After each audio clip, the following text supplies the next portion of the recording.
Hey, oh.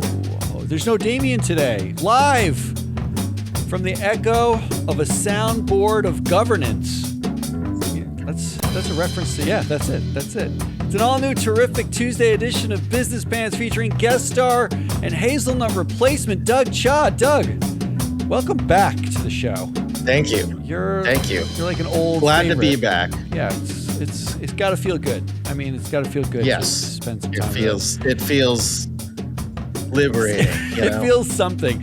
On today's hostile takeover called December 9th, 2025, the Who Do You Blame game. Yay! Now, Doug, you've never played the Who Do You Blame game. Do you need to know the rules before we play? We're going to talk a little bit before we play, but yeah, let's review.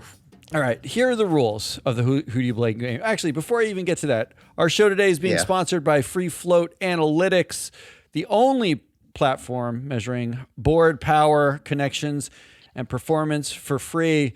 I love the people at Free Float Analytics. It's almost like I know them personally, intimately. I know their thoughts and fears. But look, the crowd is. They're into it. They're into it today. But before we get to the show, here are the rules, and then we'll talk to Doug for a second. The rules of the day are pretty simple. I'm going to read you a headline or something that's happened recently, and I am going to go through a couple of people or entities or concepts or things to blame. And Doug, your role is only to interject, evaluate, and pick who we really blame for that thing, whatever the thing is. All right. There's no winners. There's only losers. That's the way this game always works. Excellent. That is how corporate governance works. Speaking of, how are you? Soundboard governance. It is a hard time to be in governance. I know, because we do governance. That's all we do, and nobody likes it. Yeah. So, like, what have you quit and started working at a bagel shop yet? No. I definitely am eating bagels, but no, I am quitting. Quiet quitting, maybe. Is that still a thing, or is that like 2 years ago type of thing? I think it's still a thing. No, I'm doing all right, but I'm just wondering, does anyone care about corporate governance? Did they ever? That's kind of, that's the other question of, I'm watching all this stuff play out, and I'm just like, come on, man, give me a break. I'm not sure. My big concern is that they never did care. They clearly never cared. And the only thing that's happening now is an exploitation of the fact that no one ever cared. This is new. It's kind of like what, it's like what us, we were kind of naive and thinking, oh, wow, there's a real change. They care about stakeholders. They care about Black Lives Matter. They care about all kinds of stuff, DEI. And the skeptics were saying, come on, no. You guys born yesterday, give me a break. And now we're seeing, okay, those guys were right.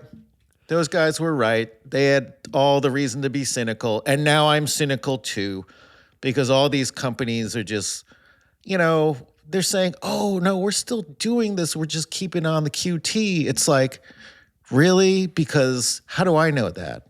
I'm just going to take your word for it. Your word after you just got back from Mar-a-Lago with, bearing gold-plated gifts and checks to pay for the big, beautiful ballroom and, secure your seat at, Trump's next inauguration.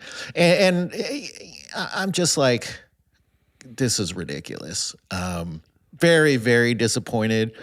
Some people, Jamie Dimon comes through once in a while with a statement, kind of like, calling BS on people. Yeah.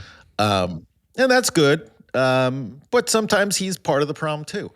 So, and then the investors, they were talking a big game, and now they're voting for $1 trillion pay packages and kind of re-domestications, as they call it, from Delaware to Texas, saying, oh, the laws on paper, they're about the same. So, and it's like, are you guys like, these words coming out of your mouth? Like, look at the Supreme Court. Yes, the words of the Constitution are there, but people have wildly different interpretations of these, some of which are terrible for us. So I'm wondering, I'm wondering, just like with Trump, is there buyer's remorse from some of these investors who are like, we went along with all this Elon Musk nonsense and now we're paying the price? I don't think they're really paying, right? Like if they haven't lost their jobs, they're not necessarily paying much of a price. This is true. But this is true. My question, like a lot of the things you're talking about, these aren't like soundboard governance. You're working with boards, right? Like you spend a lot of time with boards. You're working on governance issues. Like I imagine a lot of the people who will call you to do the work are the ones who are probably serious about doing the work. And I'm guessing, right? Which means, I mean, like when not. a board calls and wants to do a board evaluation, I kind of think like, okay, if these people are enlightened enough to have an independent consultant come in and tell them, what they're seeing, then they're probably responsible, because the bad actors, they don't do this. They don't do that. They're not going to hire someone to come in and kind of give them an outside look, because they don't care, So it's like, if the company cares enough to spend the money to do this, and the time, because it takes time, then they're honest that they actually want to do things well and do them better. Now, sometimes they don't like what you have to say, or sometimes you point out that what you're doing is basically, just trying to run away from the big bad wolf. And, that's one strategy, but, do you want to be that, or do you want to be Costco? Right. So. Yeah. Well, let's talk about Costco. Cause like when we look, and this is, I'm actually going there like right after this to get my tire fixed. Like, no, seriously.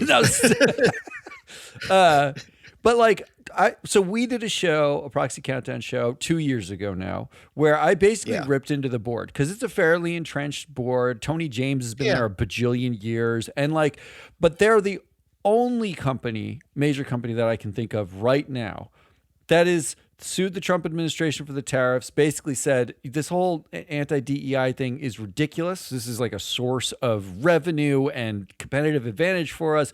They were going to put on the prices of the tariff on their goods, but they've eaten most of them because they care about the customer. It seems like I don't like heralding companies that much. I'm a cynic about everything, but it does seem like at least there's a company or two that cares. Well, I kind of try to play it evenly. You got to give credit to where credit's due, even to like the bad guys. Once in a while they do something good, and it's like, oh, okay, cool. It doesn't excuse everything else, but I give them credit for doing something, something good as opposed to bad. And it's like our great leader said, that they're fantastic people on both sides, right? I never want to think about that again. All right, let's start the game, and we'll start off with a bang, because I know this one. I'm picking a couple here to just troll you, just to say, love it. I love people trolling me. I don't get enough of it. That's why I got off Twitter, because I couldn't handle it. Handle the trolling. Yeah. So here's the headline: SEC. This is a bit old, but it's also new. SEC announces it will not respond to most no action requests for Rule 14A shareholder proposals. Now, for anyone who listens to the show, like they pretty much know what this is at this point. It basically means the SEC. Shareholder proposals are how we get information out of companies and generally ask them to move in a direction that is better for shareholder value over time. And now the SEC has basically said, companies, you can exclude whatever you want. We're not going to have an opinion about your exclusion. So who do we blame for this? And this is the one I've given you the most options, because I know Like every single Yeah. one of them could piss you off. Yeah. Number one, do we blame the government shutdown? Because that is who No. the SEC. Well, wait a minute. The staff, they claimed they couldn't respond after the shutdown because they had too much other work to do. Here's what they said, quote, current resource and timing considerations following the lengthy government shutdown and the large volume of registration statements and other filings requiring prompt staff attention was the reason why they were tied up. They were tied up. It's just a coincidence that it happened exactly they after have dedicated Atkins said, staff. kill it. Yeah. They have a dedicated team to this thing. Now, maybe those people have been asked to chip, to kind of all hands on deck on other stuff. That's possible, but they have a dedicated staff to do this. They all know when the work is coming. There's not a surprise. And yeah, I'm sure stuff had to pile up on their desk during the shutdown, but I don't think you can use this as an excuse saying between now and September 2026, we're just taking a huge, timeout. They did say it would be literally a year. They said for this entire proxy session, we're not going to have time because of 40 days. Blame this on the shutdown. It's kind of like implicitly saying blame it on the Democrats. But the shutdown is kind of like the all-purpose excuse now, right? It's kind of like COVID. Like COVID was like, oh, we had bad earnings because of COVID. This because of COVID. That it's like, all right, or let's blame Biden or something like that. So let's blame the shutdown. But so that's not a good excuse. So you're not buying the shutdown. How about option number two, John Cheveddan and Jim McRitchie? Because if we're honest, right? If it wasn't for Cheveddan and McRitchie, over 3 decades of filing shareholder proposals to improve shareholder rights, everything from majority voting, declassifying boards, like calling special meetings, they wouldn't have pissed companies off. Companies would not be such huge whiners complaining year in and year out about the gadflies. And they basically ruined it for us all because of their attention to democracy. It could be their fault that the SEC is basically like, forget it. It's too much. It's Cheveddan and McRitchie. We're anti-you. Or is it number three? I'll give you all the options. Then we can go back through them. Number three. Is it the woke shareholders, the As You Sows, the Arjunas, the Trillium, because the nuns, right? Like the SRI crowd, they were probably the last straw, right? Like they're the woke ones. They've been asking so much for like carbon emissions reports that if it wasn't for them making Exxon sue them, right? Like they made Exxon sue them. Exxon didn't want to. They just made them sue them.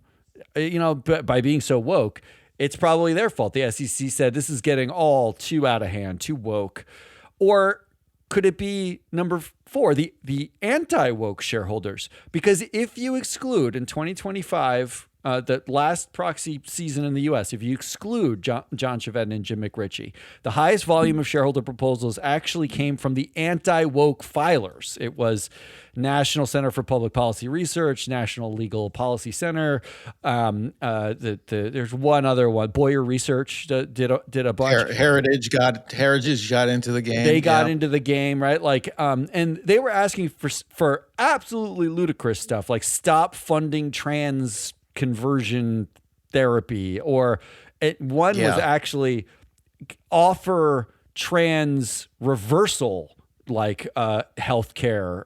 It was like they were asking for absolutely absurd things that apply to like and saying that companies are basically treating people who actually get pregnant and have babies unfairly. Right. This is like an actual argument in their supporting statement. Right. So No, I don't blame the But it could be like proponents, but yeah, go evil ahead. genius, right? Like flood the zone Yeah. with incredibly insane stuff. The corporate lawyers, Yeah. they have to bring in third-party lawyers to do this by SEC rule, right? So to review. They don't have to, but yeah. But like they generally do, and that means like, Yeah. and I'm not saying any of this is really expensive. Like it doesn't even cost 1 year of a CEO's salary to like do shareholder proposal work, right? Not even like an hour of a CEO salary, but yeah.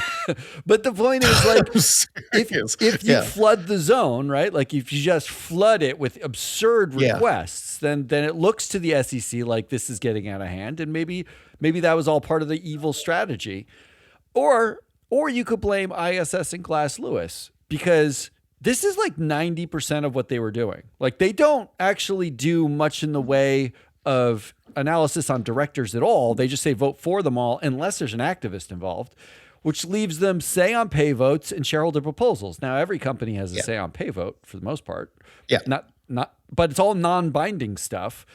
And if it wasn't for Ramaswamy and Musk and DeSantis and Texas saying these are like woke proxy advisors, then maybe the SEC is just pushing back against the proxy advisors.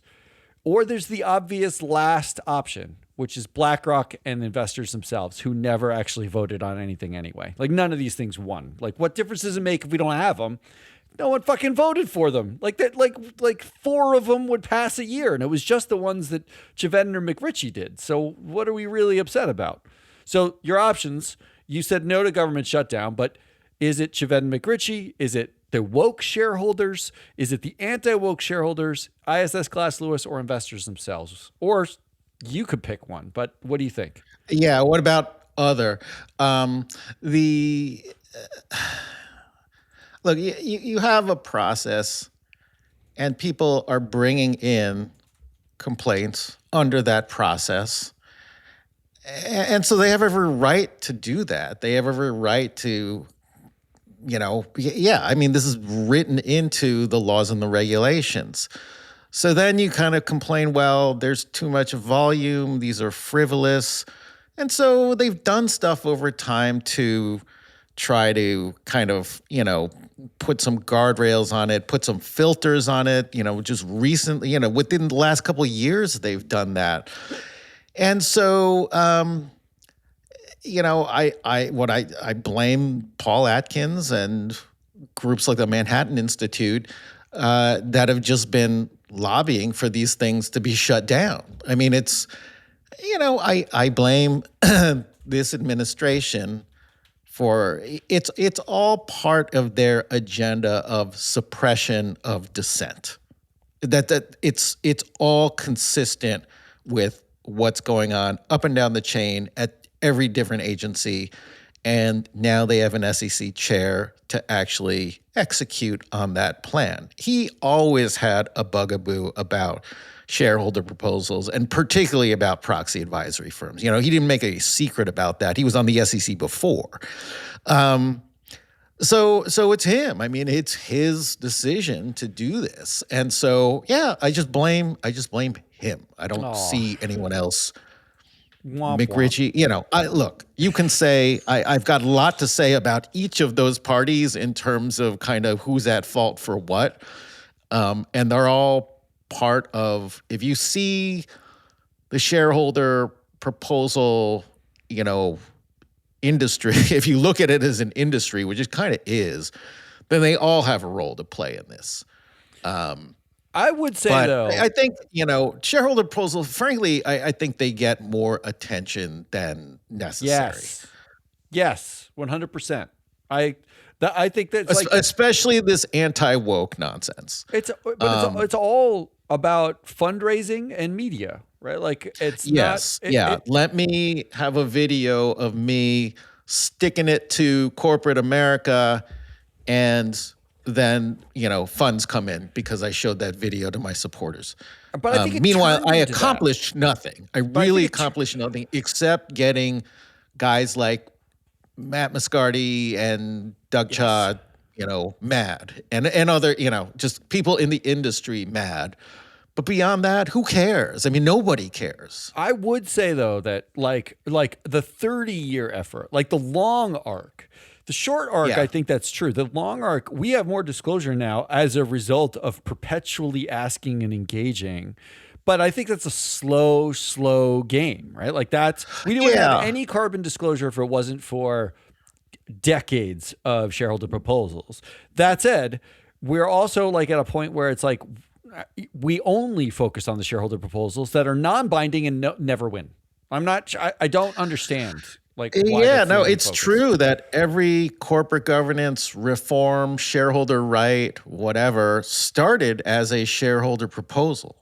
It's like, I can't hate them, but I also maybe they're not all necessary, but the fact is corporations didn't just wake up and say, you know what, we should actually give people a right to vote on this. It would only be fair. Kind of like, at some point, rich white guys who had the right to vote said, you know what?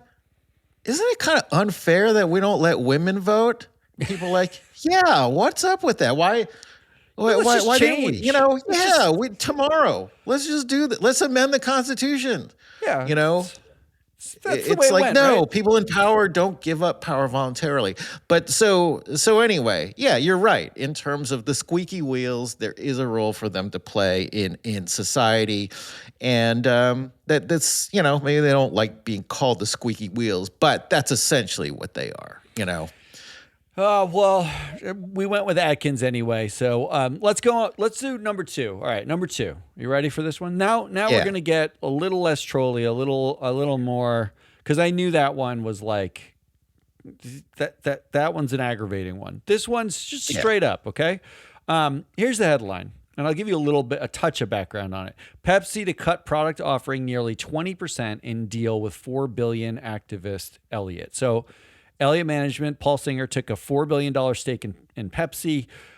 They've cut a deal, and Pepsi is now saying they're going to reduce their product offering by about 20%, among other things, that they're going to do a bunch of other things. Pepsi said it also plans to accelerate the introduction of new offerings with simpler and more functional ingredients. Now, I read that. This is from their press release. I read that functional ingredients made me like, what was in it before? Like a non-functional ingredient?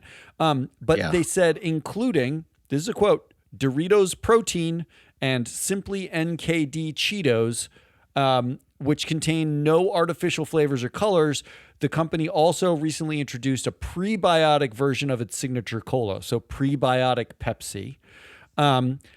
Who do you blame basically for this whole situation? Because at some point, Pepsi does something that attracts Elliott, and now they're cutting a deal with Elliott, and now we're going to get Doritos protein. Do you blame Pepsi CEO Ramon Laguarta? He's been the CEO since 2018. According to the Free Flow Analytics data, he's got 21% influence over the board, which is the highest. He's 43% connected to the board. These are all very friendly. They're all known entities on the board. It's a standard U.S. large cap blue chippy company. It's basically overseeing zero shareholder value increase in the last 5 years. They've been flat.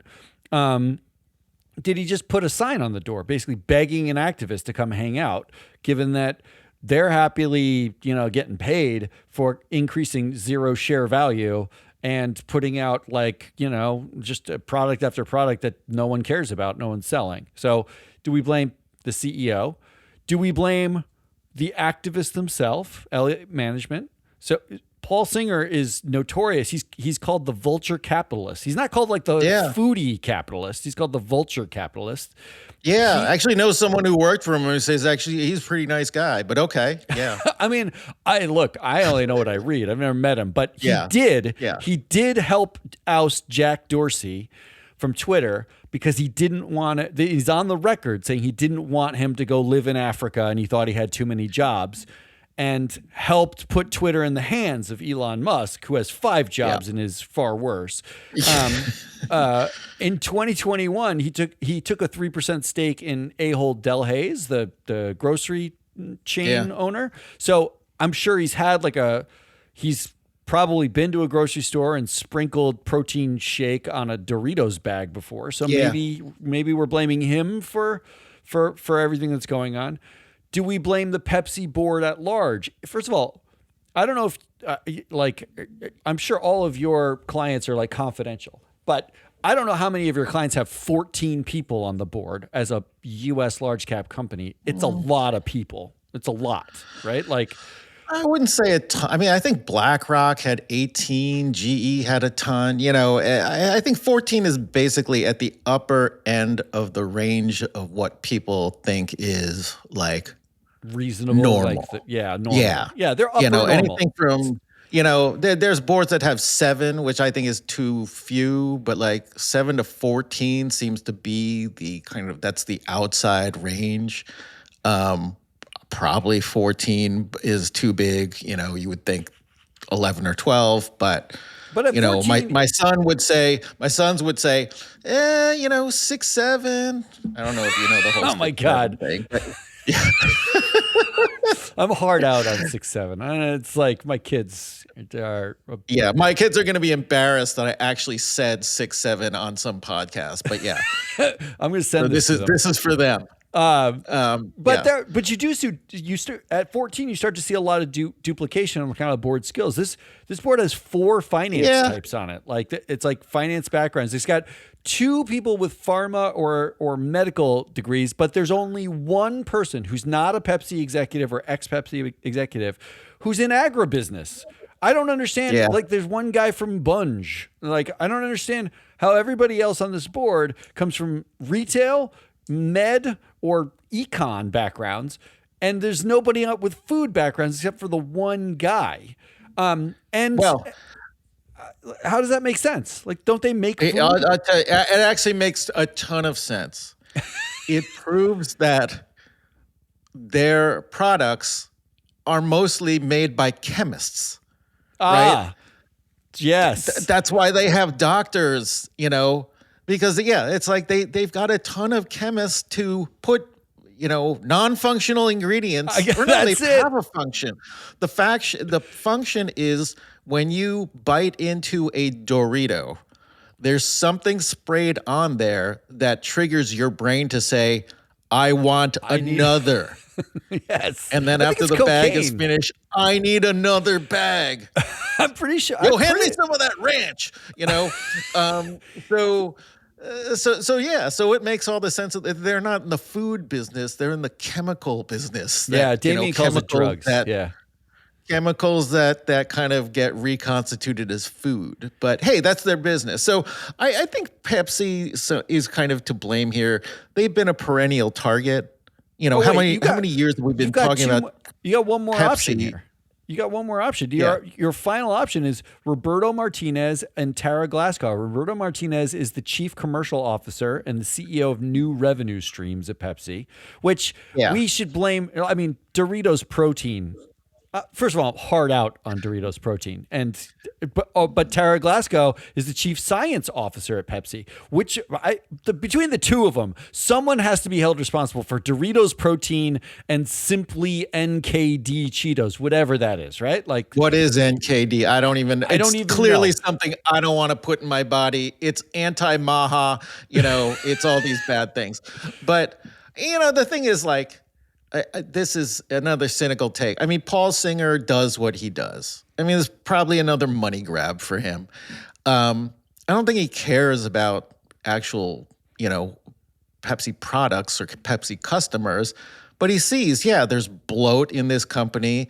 They probably have way too many product lines. Management should be doing something about that. And management said, okay, we'll cut that back, but we'll put out these products that are pretty much gimmicks. And they probably had in production already anyway. I mean, they're probably late on the protein fad, right? I mean, the protein thing has been, what they should be doing is they should be having a joint, some collaboration with either Eli Lilly or Novo Nordisk to spread, to spray a GLP-1 on there it is. All of their food. Yes. Isn't that Come on, kills where's the business? ding, ding, ding, ding? I want some sound effects here. Your wish is my command. Yeah, I'm into it. Where is it? You guys used to have that, you know what? They're You didn't playing. pay up They're for, playing. It's just delayed. Who knows? Oh, okay, okay. It's in the Riverside back. is, I'll yeah. trust you. I'll trust you. But yeah, I mean, I think these are gimmicky things. You know, all natural. They're gonna have some kind of all clear, whatever Ooh, drink, Crystal Pepsi.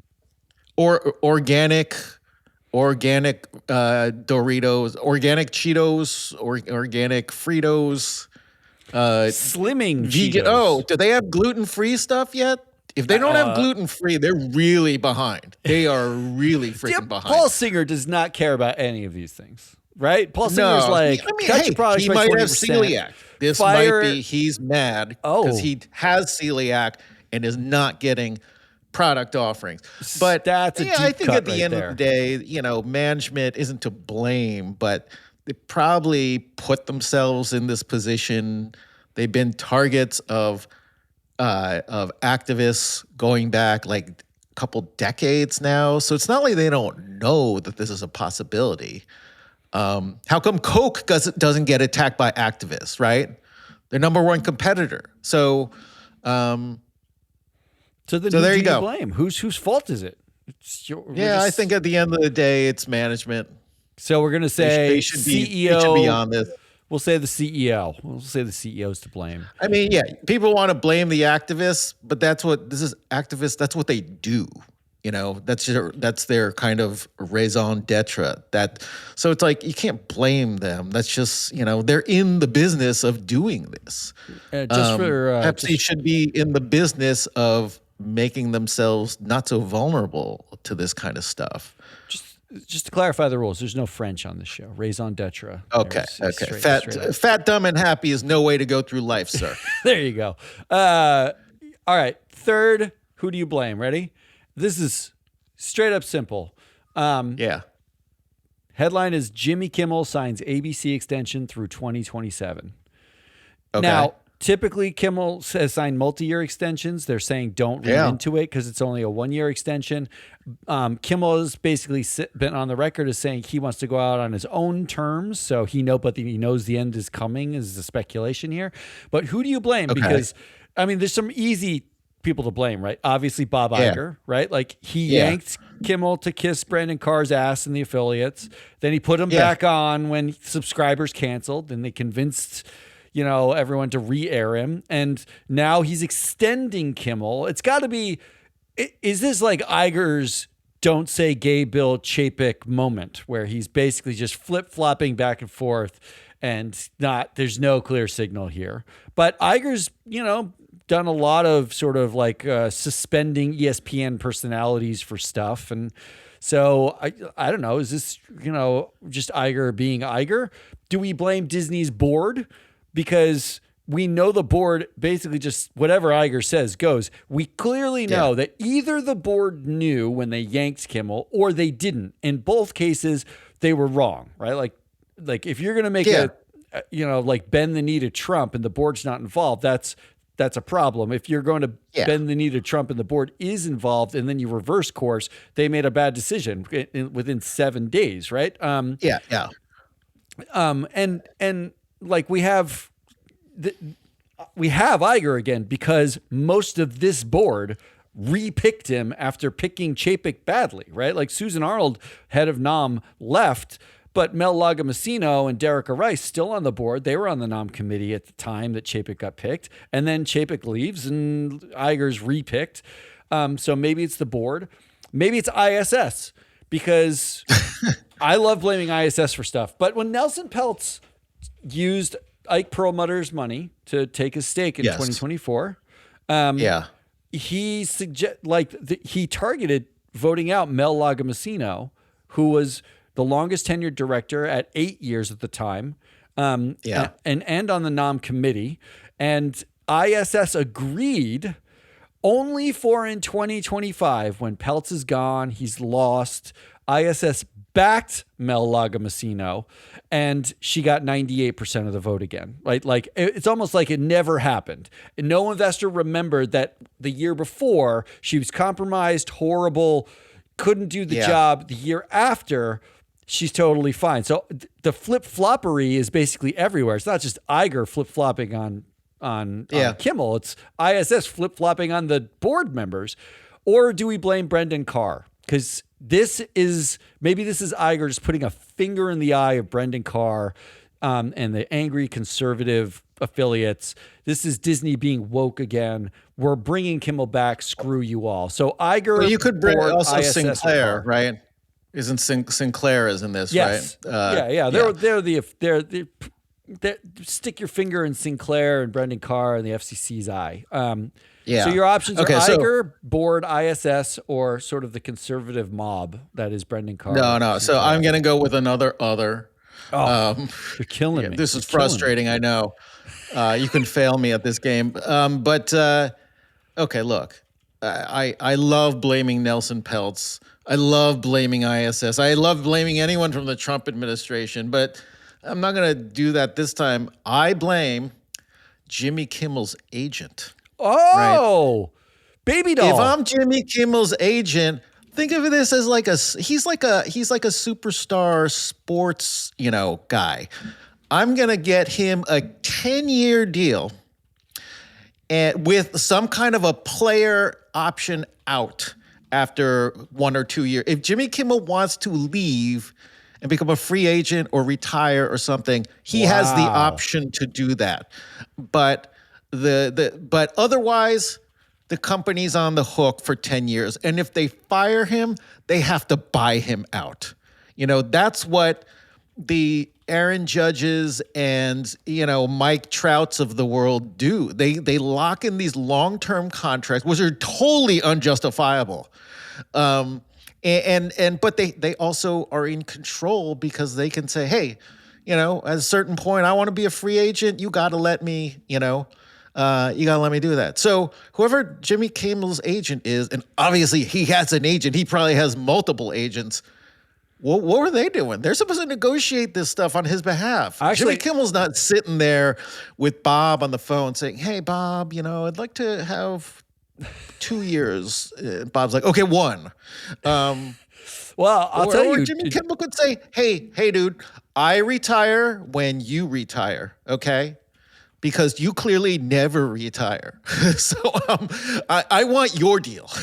His agent is famously James Baby Doll Dixon. I listen to Bill Simmons' podcast, and they talk about it all the time. In fact, Kimmel was on, and they were making fun of Dixon because when Kimmel got yanked, his agent was at a wedding and didn't leave the wedding.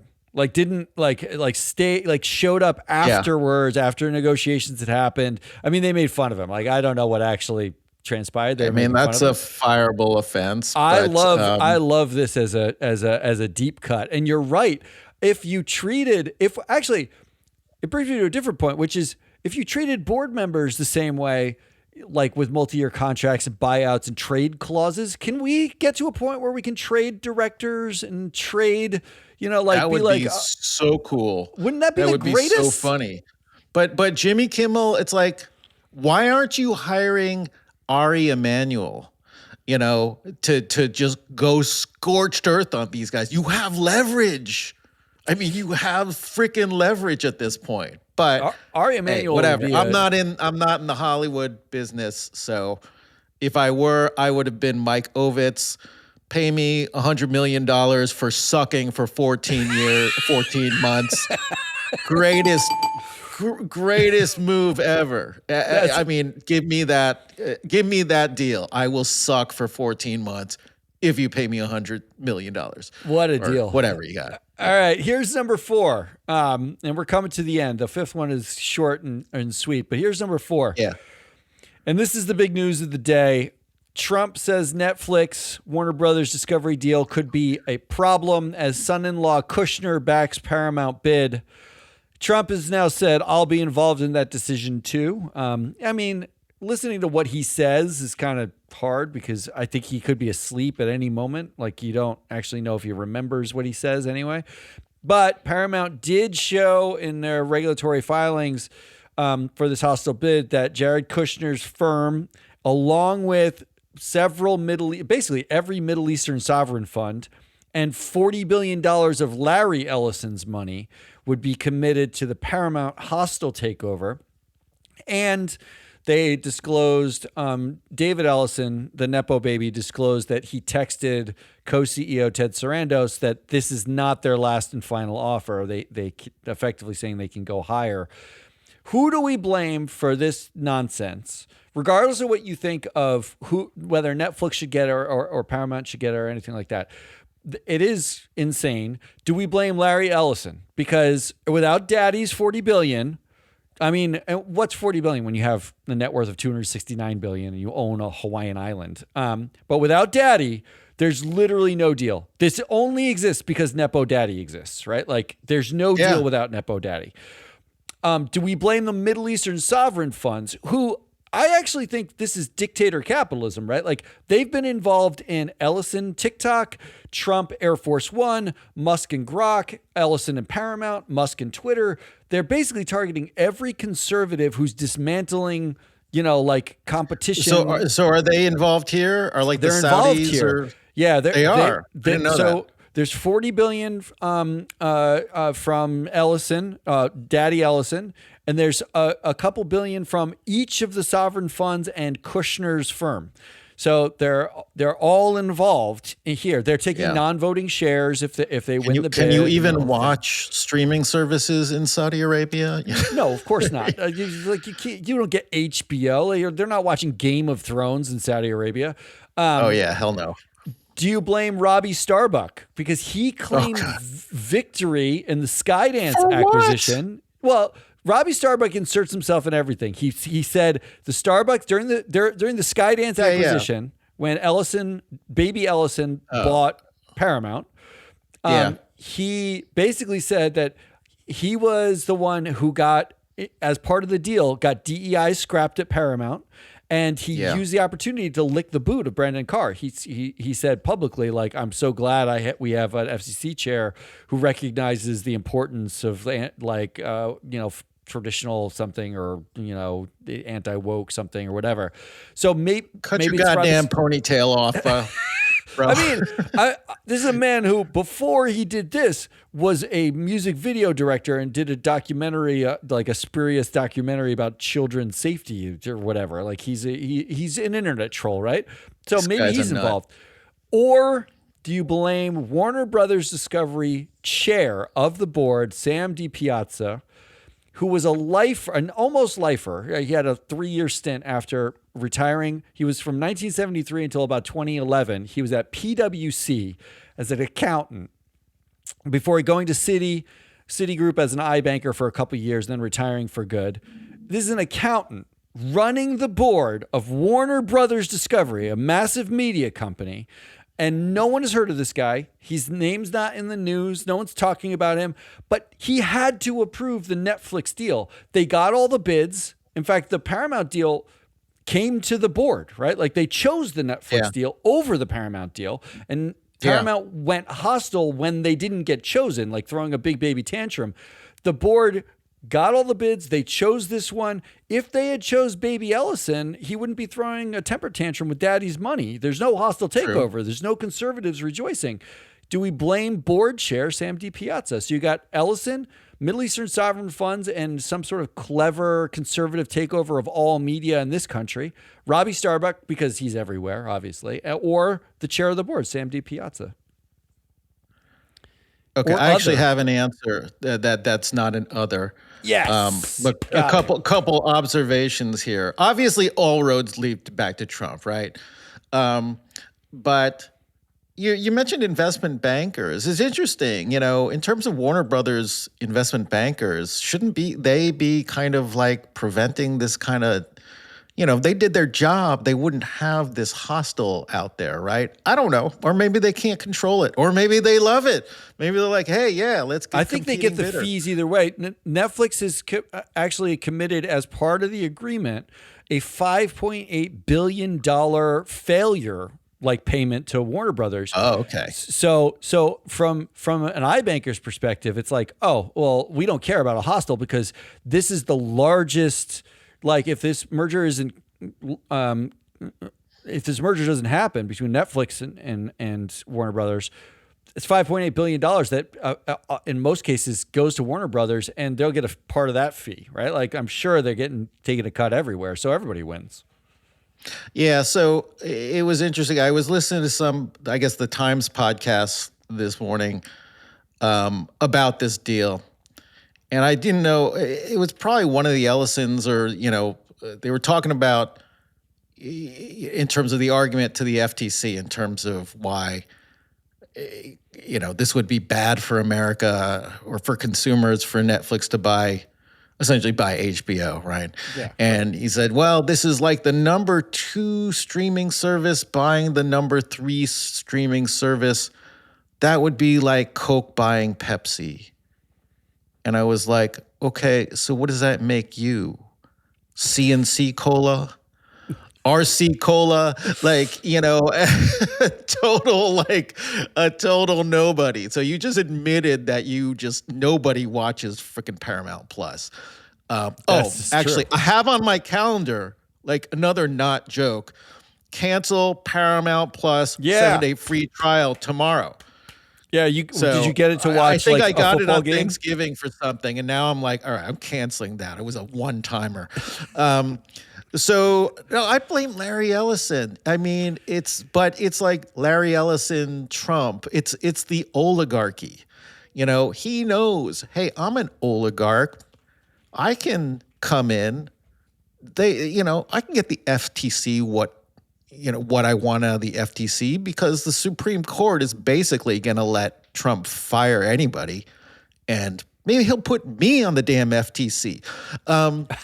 So yeah, Larry Ellison is like, dude, come on, go back to Lanai, go sail your big boats, just he's got his fifth maybe wife pay attention to the other boards. Isn't he on? Is he on? He was on Tesla's board. He was on Tesla's board. He's off of it now. Okay. But he made a lot of money on that, and he's invested in all of the Musk enterprises. Yeah, man, he's made a shit ton of money. So, but yeah, so it's like, okay, I need baby boy to get his money now.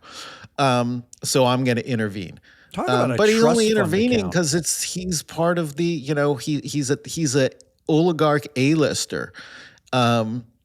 So I can't stand these guys. I mean, there's a lot of people in this whole equation that I can't stand, but he's in terms of this deal, he's the number one villain. Do you know what's weird about that? Like it's created sympathy for me for the billionaires that go out and buy sports teams. Because like all of they end up being like Nepo babies who running those sports teams into the ground, like, the Dolans and whatever, but the fact is, those billionaires, there seems to be like 2 types of like billionaires: the ones who just want toys, like sports teams, and the ones who think everyone should listen to them, like Musk and Ellison, and there seems to be no in between, right? Like, there's not the one who buys a nice house, has maybe a second house, but they live mostly in the first house, and they just drink tea in the afternoon. Yeah, I guess Buffett falls under that category. Only Buffett. I don't know where he lives. I kind of imagine he lives like an old ranch house on the end of a cul-de-sac that needs a new coat of paint, and I think that's driveway falling apart. It's literally what it is. He lives in his original house in Omaha. I think he's the one. Yeah. And so, but this is another one I'll bring my kids into. It's like, hey guys, Netflix is buying HBO, and we subscribe to both. And I was like, so that might mean that they give us some kind of a package deal. And one of my kids goes, oh, so that means we can then use that money to subscribe to another streaming service. And I'm like, yeah, no, man, it means we save money, okay? But I'm like, all right, he's clearly going to business school. he's thinking. So that's a brilliant angle, actually. And I'm sure he'll wear me down, and hopefully we won't get freaking Paramount. Maybe we'll get Peacock. You'll get Disney. Peacock. No, we already have Disney. We have Apple TV Plus for free right now. We have Hulu. We have ESPN. I'm not kidding. I don't know. Yeah. 6 years ago, Damien and I were making jokes about six or seven, 6, 7. Yeah. No. 6, Oh 7 my years God. ago. Stop. You're killing me. We were making jokes that all the streaming wars end up at cable. It's just fucking cable. That's everyone's the thing. just going to want like one thing that can I just get the channels I want? At some point, someone's going to say like, you know what? If I could just subscribe to something like, let's just call it Comcast, and they get all the channels I want. And it would have everything. And I could pick what I wanted with all the other channels and I just pay one bill. Wouldn't that be better? And it's like, son, when I was growing up back in my the day, 90s, that's what we had. It's not a new thing, okay? So things have come full circle. Bell bottoms will come back into style, that kind of thing. Just wake me up when I'm wearing a fucking flannel shirt right now. Wake me up when grunge hits again. That was the happy period. Yeah, man, bring back, Kurt Cobain. Still miss the guy. Yeah, my middle kid discovered Nirvana and listened to it nonstop, and I was like, I've done something right. I've done one thing. I right love seeing like 10-year-olds wearing Nirvana shirts. I'm just like, that is awesome. I went to a Green Day. I've been to a couple of Green Day concerts, 2 or 3, and I saw kids there that were like, 10 years old. And then old guys like me. I was like, this generation, they're kids who care about Green Day. That is freaking awesome. Finally. Yes. There's hope. All right. Last one before we get you out of here under the hour. Here's the headline, and it's short. I'm not going to give you a lot of options here. The headline is Snap appoints Arlo CEO Matthew McRae to board of directors. I love all these because I want to know who chooses these people. Prior to his current role as CEO of Arlo Technologies, McRae was a senior vice president of strategy at Netgear, which isn't exactly like the place I think of going. Didn't they used to make like crappy routers and stuff like that? Oh, and before that, he was the chief technology officer at Vizio. Those like cheap, crappy TVs. Oh, yeah. The TVs that they started selling at Walmart for like nothing. Yeah. That's pretty successful. They've done well. Well, who do you blame? Netgear, are they still selling modems? Now it's mesh wireless. Yes, the mesh technology. Wireless. So who do you blame? Do we blame Evan Spiegel because he owns 53.1% of the voting power at Snap, and there's no point in blaming anybody else. But you could blame Robert Murphy, who owns 46.4% of the voting power. Because imagine if he didn't like Matt McRae and like, do he and Evan Spiegel have to have a thumb war? Does Evan just say like, I have slightly more voting power? So who are we kidding? So what? Me. So you're saying that this is Snap is doing kind of a bad deal to buy Arlo, which I've never heard of because they have crappy technology. Oh, I'm saying Evan Spiegel can just pick who he wants on the board of directors, buy what he wants because he's got all the voting power. I mean, they shouldn't even have a board at this point. I mean, they went public. Yeah, no, I think those two guys, they went public, and literally in the prospectus, it said, these two guys control everything because you have no vote. They're correct. The only ones who have a vote. And so just to let you know, this is what you're buying, and people, well, maybe you blame the investors because they oversubscribed on this IPO while all of the, governance nerds like us were up in outrage. How could you not give them a vote? Blah, blah, blah. And I was like, because people don't care.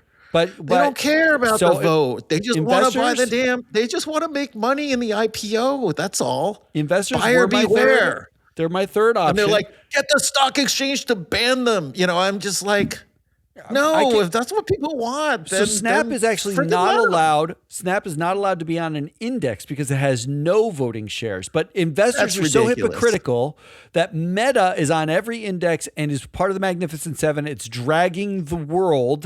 And you still can't vote. You have Well, voting what rights. index? The voting rights index?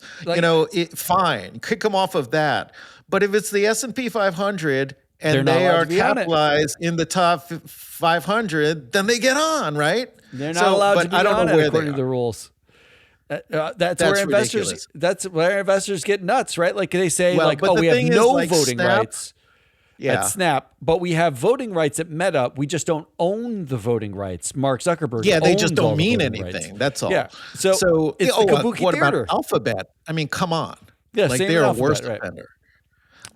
Or do but- you blame but- this is a quote from a headline: "Worst CEOs of the year, Evan Spiegel of Snap." Do we just blame Evan Spiegel again? We should just blame him twice because it's got to be his fault, right? I mean, you so whose blame fault for is it?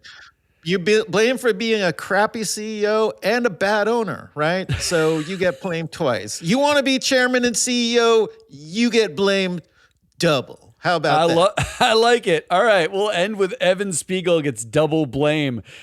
Doug, any last words before we get out of here? Thank you for filling in for Damien. It's far nicer to have your face than it is to see Damien's face. Anytime, and I work for free. Don't say that out loud. People will call you up and be like, Yeah. Let's see. Thank you for having me. yeah. Thank you for the opportunity. The opportunity to talk to four people. You're I'm welcome. talking corporate speak now. Someone asked you like a ridiculous question. You're like, well, thank you for the question. We really value feedback from our shareholders. No, we don't. Otherwise, we wouldn't be tossing their shareholder proposals. But yes, I appreciate the opportunity to work with you. Oh, I love it. And actually, no joke, I am going to Costco right now because we have a freaking nail in our tire. Go do it. Go to the current greatest corporation of all time. Get your tire taken care of. That's Doug Chia of All right, Soundboard buddy. Governance. Go check out Soundboard Governance if you need actual governance work done in 2025. Doug is the dude to call. I am Matt Mascardi, your asshole. Which means I'm going bankrupt this year. Yeah, we're all People declaring want corporate bankruptcy. governance advice. Clearly they don't. So support us while you can. Come back on Friday for our Friday show. Damien will be back. Until then, goodbye. Happy holidays, everybody.